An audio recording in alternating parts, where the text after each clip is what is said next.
좀 교제하시고 이렇게 했으면 좋겠습니다. 오늘 이 시간 마태복음 11장 28절로 30절 말씀 우리가 잘 아는 말씀이죠. 우리가 암송도 하고 하는 말씀입니다. 수고하고 무거운 짐진 자들아 다 내게로 오라. 내가 너희를 쉬게 하리라. 나는 마음이 온유하고 겸손하니 나의 멍에를 메고 내게 배우라. 그리하면 너희 마음이 쉼을 얻으리니 이는 내 멍에는 쉽고 내 집은 가벼움이니라 라고 하는 말씀, 우리가 잘 알고 암송도 하는 그런 말씀입니다. 주님께로 가서 우리가 쉼을 얻는 역사가 있어야 될 줄로 믿습니다. 인생을 살면서 우리가 늘 느끼는 거지만은 여러 가지 피곤한 것이 얼마나 많습니까? 힘든 것이 얼마나 많습니까? 그래서 주님께로 가서 쉬자라고 하는 그런 제목으로 오늘 같이 말씀의 은혜를 나누려고 합니다. 여러분, 지금은 말 그대로 팬데믹입니다. 그래서 어느 특정 지역만 감염병으로 곤란을 겪는 게 아니라 모든 지역 또한 모든 나라가 어려움을 겪고 있습니다. 다른 해결 방안이 없기에 유럽의 여러 국가들은 이미 여러 차례 전면 봉쇄를 실시했습니다. 그리고 사람들의 접촉이라도 막아서 전염성을 줄이자라고 하는 것이 바로 이 전염병 관리 당국의 그런 생각인 것 같습니다. 그래서 이번 설에도 고향 방문을 자제해달라, 5인 이상 모이지 말아라 이렇게 얘기하고 있는 것 같습니다. 그런데 이런 봉쇄는 사람들의 자유를 빼앗는 측면이 좀 있죠. 그래서 봉쇄가 내려지면 사람들은 마음이 무거워집니다. 이런 팬데믹 현상을 보면서 전 세계가 무거운 짐을 지고 있구나 하는 생각을 하게 됩니다. 여러분과 저도 마찬가지고, 그래서 무거운 짐을 지더라도 끝이 보이면 희망이라도 있지만은 아직까지 그 끝이 보이지 않는다라고 하는 것 때문에 더 무거움을 느낄 수밖에 없습니다. 그래서 분명 지금 전 세계는 해결하기 힘든 짐을 끌어안고 전전긍긍하고 있는 것이 사실이에요. 백신을 개발해서 이제 접종을 한다 하더라도 그것이 큰 차도가 없다라고 하는 그런 말도 나오고 있어요. 부자 나라나 가난한 나라이나 별반 다르지 않습니다. 부자 나라는 지금 백신을 많이 확보했다라고 얘기를 하고 가난한 나라는 확보를 못했다라고 하는데, 이 백신이라고 하는 것이 크게 차도가 있다라고 하는 얘기가 별로 나오는 것 같지가 않습니다. 그래서 저는 이럴 때에 오늘 27절 말씀에서 주님께서 말씀하시고 있는 것처럼 수고하고 무거운 짐진 자들아 다 내게로 오라 라고 하는 예수님의 음성을 들어야 될 줄로 믿습니다. 왜냐하면 코로나19는 우리가 감당할 수 없는 것이기 때문입니다. 여러분, 물론 시간이 조금 지나면 코로나19에 대한 백신과 치료제가 더 개발되어서 그렇게 더 효과를 발휘할 수도 있어요. 그런데 그동안 우리는 과학적으로도 대처해야 하지만은 무엇보다도 우리 심령이 하나님 앞에 온전하게 서는 거, 이거 잊지 말아야 될 줄로 믿으시기를 바랍니다. 여러분, 인생은 어떤 상황이든지 하나님께 자신의 짐을 맡겨야 돼요. 여러분과 저의 짐 하나님 앞에 맡겨야 될 줄로 믿으시기를 바랍니다. 그래서 코로나19 백신을 맞더라도 우리가 하나님을 의지하면서 백신도 개발하고 치료도 받아야 하는 것이지 인간의 기술만 의지하는 그것은 아니라는 것이죠. 여러분, 하나님 없이 이루어지는 일은 해결책 같지만은 또 다른 재앙을 불러오는 짐만 될 뿐입니다. 그래서 인간의 모든 짐은 본질적으로 오직 여호와에게만 해결되어 있다라고, 해결책이 있다라고 하는 것을 우리가 먼저 기억하여야 될 줄로 믿습니다. 그래서 주님께로 가서 쉬자라고 이야기하는 거예요. 수고하고 무거운 짐진 자들아 다 내게로 오라. 내가 너희를 쉬게 하리라 라고 하는 주님의 음성을 들어야 될 줄로 믿으시기를 바랍니다. 그럼 우리는 어떻게 해야 될까요? 그것은 우리는 수고하고 무거운 짐진 자라고 하는 것을 깨닫고 예수님께로 가야 됩니다. 내가 수고하고 무거운 짐을 지고 있는 자다. 짐을 지고 있는 자다. 그래서 이걸 깨닫고서 예수님께로 가야 돼요. 그래서 인생은 어쩔 수 없이 무거운 짐을 질 수밖에 없습니다. 짐을 나는 안 질 거야 한다 해서 안 지는 것이 아닙니다. 어쩔 수 없이 우리는 무거운 짐을 질 수밖에 없어요. 왜냐하면 아담 이래로 모든 인간은 어디 아래에 있습니까? 죄 아래에 있습니다. 그래서 죄를 짓기 전에는 모든 것이 즐겁게 할 수가 있는 일들이었어요. 그런데 노동을 하더라도 그것은 고통이 따르지 않는 기쁨이었어요. 아담이 죄를 짓기 전에 노동이 짐이 될 수 없었던 것은 하는 일마다 전부 하나님의 뜻을 이루어드리는 기쁨이기 때문에 이게 짐이 안 되고 무겁지 않았던 겁니다. 하지만 이 범죄한 이후에 이거 완전히 달라졌어요. 범죄한 이후에. 범죄한 인간에게 살 길을 열어주셨다라고 하는 점에서, 그리고 원래 축복으로 주셨다고 하는 점에서 노동이 인간에게 복인 것은 사실이지만은 이제는 그 일도 땀을 흘려야 일해야 하고, 땀을 흘리더라도 엉겅퀴와 가시덤불이 나타나서 제대로 결실을 맺지 못하게 하고, 이런 것이 벌어졌습니다. 여러분, 분명히 노동은 축복입니다. 일할 수 있다고 하는 거 이건 분명히 축복이에요. 그런데 일을 하더라도 땀을 흘려야 돼요. 가시와 엉겅퀴가 나타나서 더 힘들게 해요. 여러분, 이것은 하나의 메시지입니다. 앞으로 인간에게 주어지는 모든 것들이 이렇게 어려울 것임을 보여주고 있는 거예요. 인간에게 주어지는 것들이 전에는 축복이었지만은 이제는 하나같이 모두 짐이 되어버리는 그런 일도 벌어질 겁니다. 지금까지 우리가 경험하지 못했던 그런 모든 일들이 우리가 지금 맞닥뜨리고 있습니다. 바로 지금까지 일상이라고 그냥 살아나왔던 것이 일상이 안 되고 있습니다. 여러분, 오늘 본문에서 말하는 짐을 죄의 짐으로 해석하는 게 가장 일반적이죠. 죄의 짐이다. 아니면 율법으로 인하여 무거운 짐이라고 해석하기도 합니다. 성경 해석학자들이. 하지만 서로 다른 것은 아니에요. 본질적으로 인생이 가진 짐의 원형이 뭐냐? 바로 죄라고 하는 거예요. 다 같이 인생에 가진 짐의 원형은 죄다. 시작. 그래요. 여러분, 죄입니다. 인생을 살면서 여러 가지 크고 작은 골칫거리들, 짐, 이게 따라오잖아요. 골칫거리들이 우리의 짐, 이것이 따라와요. 사실 죄 때문에 발생된 것이라고 할 수가 있는 것이죠. 코로나19만 보더라도 그렇습니다. 여러분, 아직까지 코로나19의 원인을 밝히지를 못하고 있어요. 과학이 이렇게 발전했는데, 의학이 발전했는데 왜 원인을 밝히지 못하느냐 하지만 밝히지 못하고 있습니다. 여러분, 하지만 인간이 너무 이기적으로 살았기에 나타난 자연의 경고라고 하는 데는 대체로 의견이 일치되는 것 같습니다. 너무나 이기적으로 살았다. 너무나 욕심부리고 살았다. 그래서 자연의 경고다. 이것은 모든 사람이 의견의 일치를 나타나는 것 같습니다. 인간이 욕심을 내지 않고 보다 자연 친화적으로 살았다면 이런 바이러스는 나타나지 않았을 것이다 라고 하는 것을 많은 사람들이 얘기하고 있어요. 이것을 증명하는 것이 뭐냐? 코로나19로 인하여서 전체적으로 인간이 멈춤을 가졌잖아요. 공장도 멈췄고 일상의 생활도 멈췄고 모든 걸 멈춤을 가졌어요. 그리고 이 멈춤을 갖자 자연이 놀라운 회복력을 나타냈다라고 많은 사람들이 얘기하고 있어요. 매스컴에도 얘기하고 있습니다. 물이 살아나고 숲이 살아나고 동물들이 살아나고 특히 우리나라 같은 경우는 공기가 맑아졌고 뭐 이런 얘기를 하고 있습니다. 따라서 코로나19 역시 죄 많은 인간으로 인하여서 생긴 짐의 일부다라고 하는 것을 부인할 수가 없을 것 같습니다. 여러분, 이삿짐을 나는 사람들을 보면은 힘이 셀 것 같죠? 그런데 이삿짐 나르시는 분들을 보면은 힘이 셀 것 같은데 보면은 뚱뚱한 사람은 별로 없더라고. 다 날씬해요. 아이고, 그런데 저분들이 어떻게 저렇게 힘을 쓸까? 이렇게 의문을 가질 때가 있어요. 깡마른 사람이 일하는데 짐을 아주 잘 옮깁니다. 왜 그런가 제가 생각을 해봤어요. 왜 그런가 하고서 가만히 봤더니 제가 들으면은요, 저는 쓰러져. 근데 그분들이 들으면은 잘 옮겨요. 왜 그런가 봤더니 무게중심을 잘 다루면은 힘들지 않고 짐을 옮길 수 있다는 거예요. 그래서 힘이 없을 것 같아 보이는 사람도 능숙하게 이삿짐을 다루는 것을 볼 수가 있어요.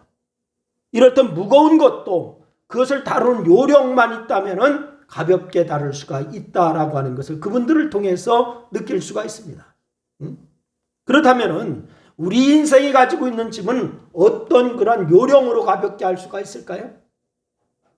내가 우리 인생에 무거운 짐이 있다. 이거 요령을 부려서 가볍게 할 수가 있을까? 해결 방법은 근데 간단합니다. 무거운 짐이 아니라 가벼운 짐을 지면 되죠. 무거운 짐이다. 그럼 가벼운 짐을 지면 되죠. 그 요령이죠. 근데 오늘 본문 마지막 절에 이렇게 얘기해요. 30절에 보니까 뭐라고 얘기하는 거 아니? 이는 내 멍에는 쉽고 내 짐은 가벼움이니라. 이렇게 말씀하고 있습니다. 쉽고 가볍다. 여러분 그렇습니다. 주님과 함께 짐을 지면은 내 짐을 주님께 맡기고 주님이 주시는 짐을 지면은 훨씬 가벼운 거예요. 내 짐을 주님이 대신 져 주시고 주님이 주시는 짐 이걸 지면 가볍다. 그래서 우리는 오늘 수고하고 무거운 짐진 자들아 다 내게로 오라 하시는 주님의 음성을 들어야 될 줄로 믿으시기를 바랍니다. 인생이 가진 모든 짐은요 오직 예수님께 나가야만 해결되는 거예요. 다른 길이 없어요. 사람들은 과학적인 것은 과학에 맡기고 심리적인 것은 신앙에 맡겨야 한다 이렇게 얘기하더라고요. 그런데 코로나19를 해결하는 것은 신앙의 문제가 아니라 과학의 문제라고 사람들이 얘기합니다. 물론 당연히 백신이나 치료제를 찾아내는 과학적인 노력을 해야 합니다. 이거 상당히 중요한 일입니다. 그러나 중요한 것은 천지 만물을 주관하시는 여호와 하나님께서 붙들어 주셔야 그 문제가 풀리는 거예요. 할렐루야. 하나님이 가리시면은 인간이 아무리 과학적으로 노력을 해도 허사일 수밖에 없어요. 하나님이 그 과학이라고 하는 힘을 통하여서 발견하려고 할 때 열어주셔야 가능한 줄로 믿으시기를 바랍니다. 그러니 과학적인 노력을 당연히 해야 하지만은 먼저 그 짐을 주님께 가져가는 것이 우선입니다. 할렐루야. 여러분의 짐을 주님께로 가져가시기를 바랍니다. 특히 성도들은 그렇게 해서 이 시대를 구원해야 돼요. 비록 우리가 비대면 예배로 하나님 앞에 나가기 때문에 모이지는 못하는 그러한 경향도 있고요. 그렇지만은 그러나 우리는 하나로 교통하면서 기도할 수 있어야 될 줄로 믿으시기를 바랍니다. 여러분 기도하면서 믿음으로 주님께 이 문제를 맡기면은 우리의 짐이 가벼워질 수가 있다라고 하는 것을 오늘 본문이 우리에게 말씀을 주시는 거예요. 예수 그리스도의 십자가는 우리의 죄의 문제, 바로 이 죄의 짐 이것뿐만이 아니라 인생이 가진 모든 문제, 인생이 가진 모든 짐을 해결하는 열쇠가 되는 줄로 믿으시기를 바라요.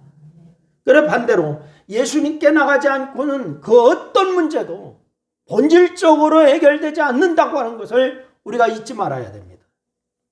예수님께 나가야 모든 죄의 문제, 짐의 문제 이게 본질적으로 해결될 수가 있어요. 그래서 주님은 말씀하잖아요. 내게로 오라. 그리하면 내가 너희를 쉬게 하리라. 주님 그 말씀하시는 거예요. 내게로 오래요. 주님이. 주님께로 와라. 그러면 주님이요 쉬게 해주신대요. 여러분 참된 평안과 안식은 어떤 문제든지 그것을 주님께 맡기면 나갈 때 어때 되는 거예요. 주님께 맡기고 나가면은. 주님께 맡기지 않는 한 마치 요령 없이 이삿짐을 들려고 하는 사람처럼 하나도 제대로 들 수가 없고요. 오히려 그냥 다치고 깨지고 넘어지고 이렇게 되는 거예요. 하지만 주님께 가면은 주님은 우리에게 쉼을 허락하신다. 여유를 허락하신다. 용서를 허락하신다라고 말씀하고 있어요. 주님께 가셔서 그런 쉼을 얻으시기를 주의 이름으로 축원해요. 그래서 주님께 날마다 가는 자가 얼마나 여유롭게 그리고 올곧게 자신이 가야 할 길을 감당해 나갈 수가 있는 줄로 믿으시기를 바랍니다. 그런 자가 감당할 수가 있어요. 무겁지 않는 걸음으로 감당할 수가 있게 하신다. 누가 그렇게 해주시느냐? 주님이 해주신대요.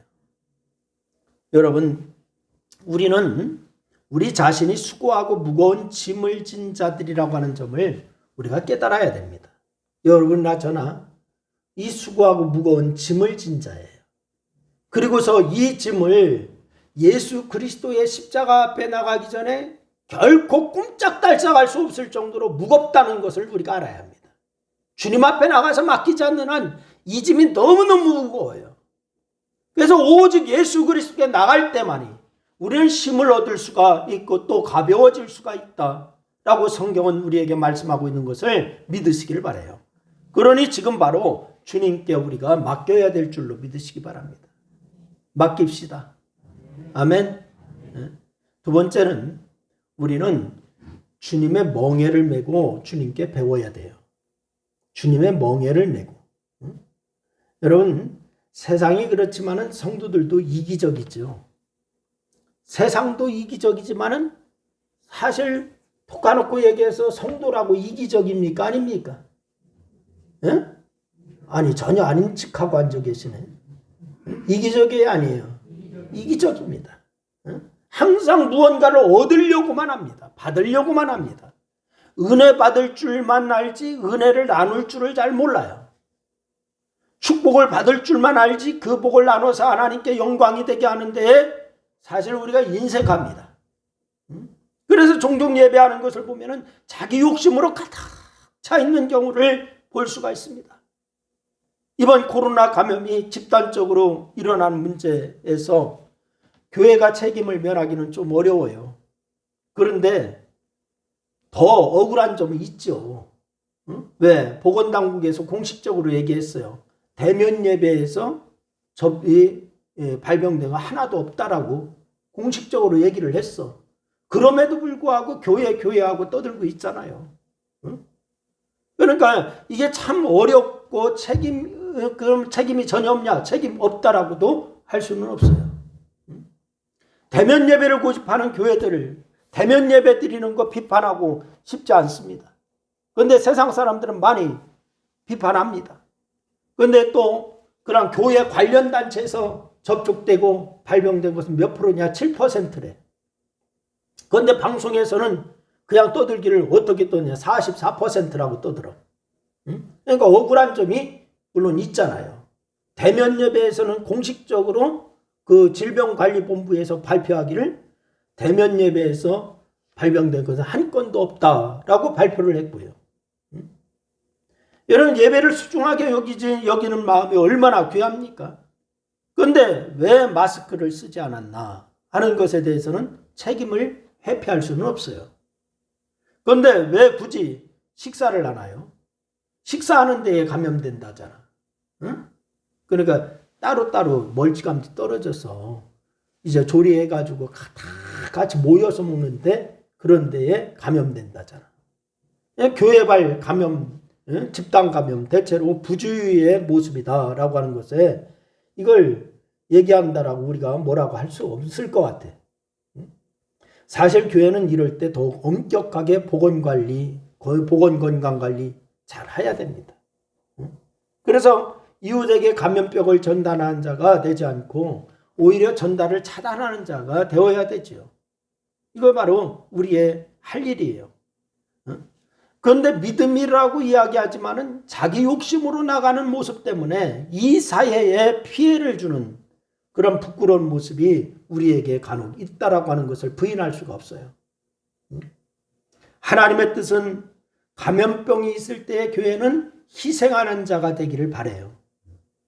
이게 성경에도 우리에게 그 말씀을 주고 있어요. 그런데 교회는 희생하기보다는 오히려 더 이제 희생을 안 하려고 하는 것이 문제가 되고 있어요. 결코 하나님이 기뻐하실 모습이 아니죠. 이런 일이 일어나는 원인은 왜 그러냐? 은혜 받으려고만, 축복받으려고만, 무언가를 받으려고만 할 뿐 보다 더 성도다운 모습, 보다 더 하나님의 영광을 위해서 희생하는 모습, 이것이 나타나지 않기 때문에 그런 거죠. 예수님이 오늘 29절 말씀에서 말씀합니다. 나의 멍에를 메고 누구에게 배우라고요? 내게 배우라 라고 이렇게 얘기합니다. 그냥 배우라고 하지 않았어요. 뭐를 메고 배우라고요? 멍에를 메고 배워라 이렇게 말씀합니다. 우리는 받으려고만 하는 이기적인 모습을 가졌지 도무지 주님의 멍에는 조금도 매려고 하지 않아요. 우리는 누리려고만 하는 이기적인 모습을 가졌지 도무지 주님께 배우려고 하지를 않아요. 이게 바로 우리의 모습이라고 하는 것을 우리가 이 시간 솔직히 우리가 하나님 앞에 회개해야 됩니다. 마지막 절 말씀에도 보니까 30절에 뭐라고 얘기하죠? 이는 내 멍에는 쉽고 내 짐은 멍에를 메라고 하는데 무거운 멍에를 메라고 하지 않는다는 거예요. 쉬운 멍에라고 말씀했어요. 여러분 이렇게 말씀하시는 의도가 무엇일까요? 너희가 지금 있는 그 짐을 내려놓고 주님의 멍에와 짐을 지라는 거예요. 우리가 가지고 있는 짐, 수고하고 무거워서 쓰러지지 말고 그 짐을 내려놔라. 그리고 주님이 주는 짐을 져라. 이렇게 말씀하는 거예요. 오라고 하시는 주님이 당신의 멍에와 짐을 지자라고 이렇게 말씀합니다. 내게로 와라 라고 하면서 당신의 멍에와 짐을 지자 이렇게 말씀해요. 여러분 그게 쉬는 길이라고 말씀합니다. 여러분 인생의 짐은 무거운 것들이지만은 주님의 멍에와 짐은 가벼운 것이기 때문에 오라고 말씀하시는 줄로 믿으시기를 바랍니다. 그런데 이기적인 성도들은 짐을 내려놓기만 하려고 하지 도무지 예수님의 멍에와 짐은 감당하려고 하지 않아요. 그래 쉬게 해주신데 그래 주님 내 짐 여기 있어요 하고 맡기기만 하지 주님이 주는 멍에와 짐을 지려고 하지 않아요. 배우려고 하지 않아요. 그렇게 하는 것은 사실 자신의 짐을 내려놓는 게 아닙니다. 여러분 주님의 멍에와 짐을 지지 않고는 주님께 배우지 않고는 그 어떤 행위도 자신의 짐을 주님께 맡기는 것이 아니라는 것을 우리가 아셔야 됩니다. 마치 무거운 짐을 내려놓기 위해서 교회로 나옵니다. 예배하러 나옵니다. 기도하러 나옵니다. 그런데 돌아갈 때는 또다시 주섬주섬 그것을 전부 끌어모아. 그리고 돌아가는 것과 똑같은 거예요. 내 짐을 내려놓고 주님이 주는 짐을 지면은 쉽고 가벼운데 내가 내려놓았던 것을 다 다시 끌어안습니다. 그럼 우리는 주님께 어떤 것을 배워야 될까요? 주님께 뭘 배워야 될까? 어떤 주님의 짐을 져야 할까? 그것은 주님께서 이 땅에서 살아계신 모습으로 이미 우리에게 보여주셨어요. 이 땅에서 살아가는 모습으로. 주님께서 삶을 보여주셨어요. 뭐를 보여주셨다고요? 삶을 보여주셨어요. 먼저 주님은 낮아지는 길을 가셨죠. 뭐 하는 길을 가셨다고요? 낮아지는 길.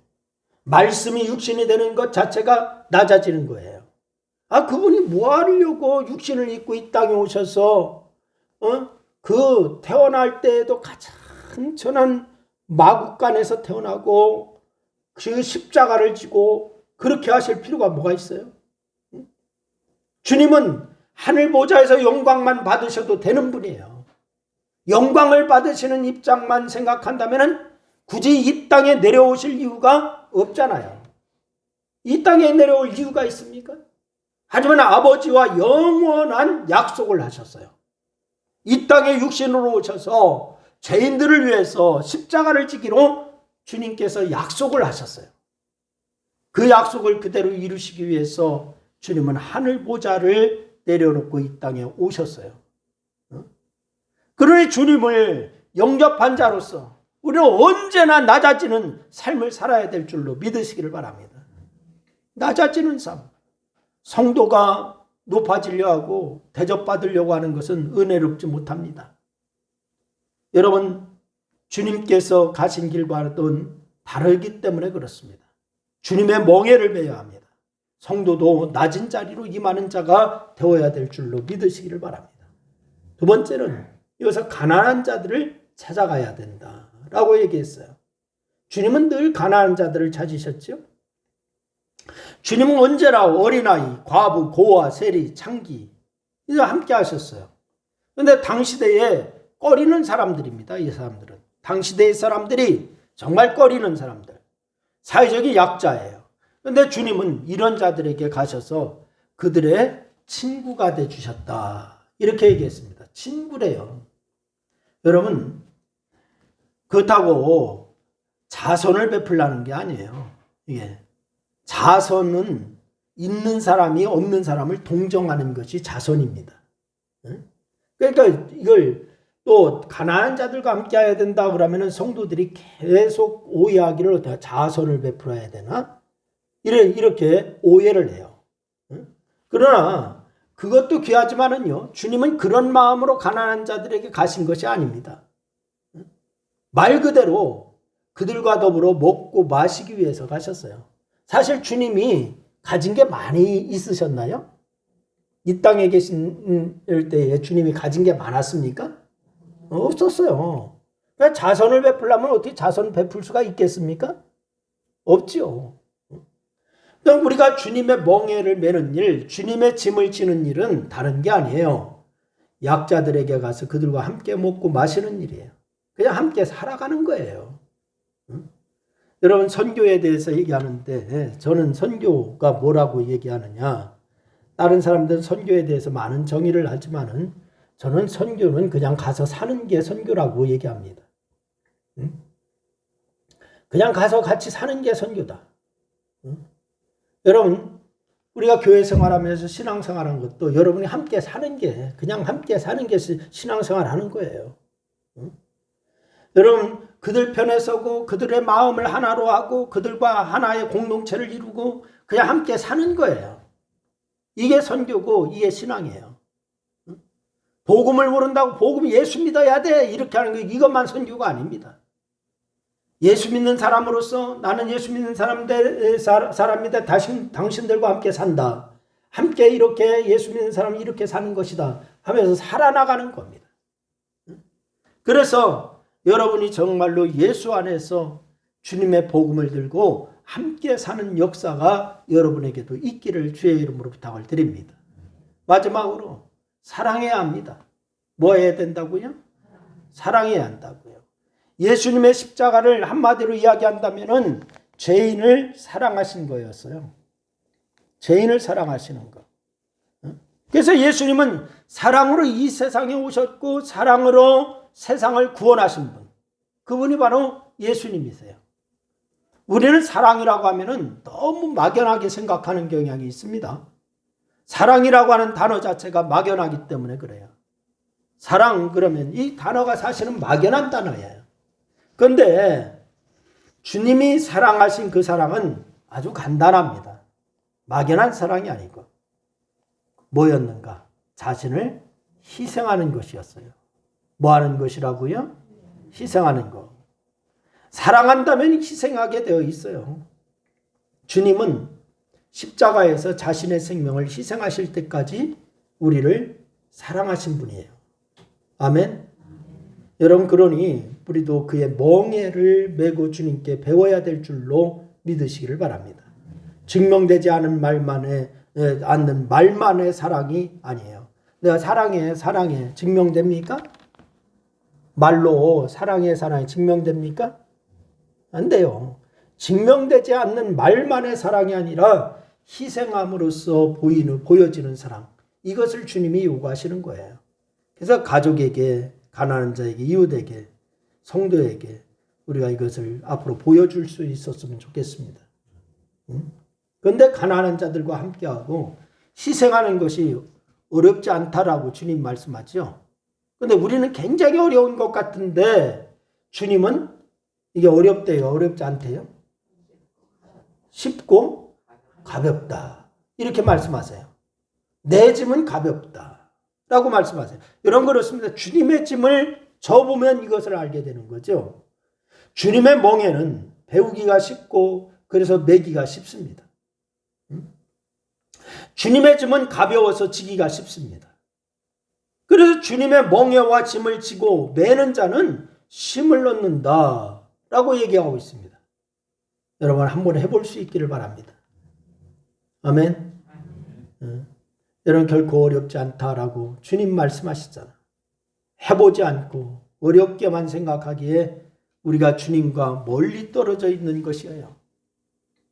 여전히 우리의 무거운 짐을 지고 있는 거예요. 여러분과 제가 이 한 주간 동안 이것을 한번 실천하는 데에 한번 노력해 볼 수 있기를 바랍니다. 저도 한번 실천해 볼 작정이에요.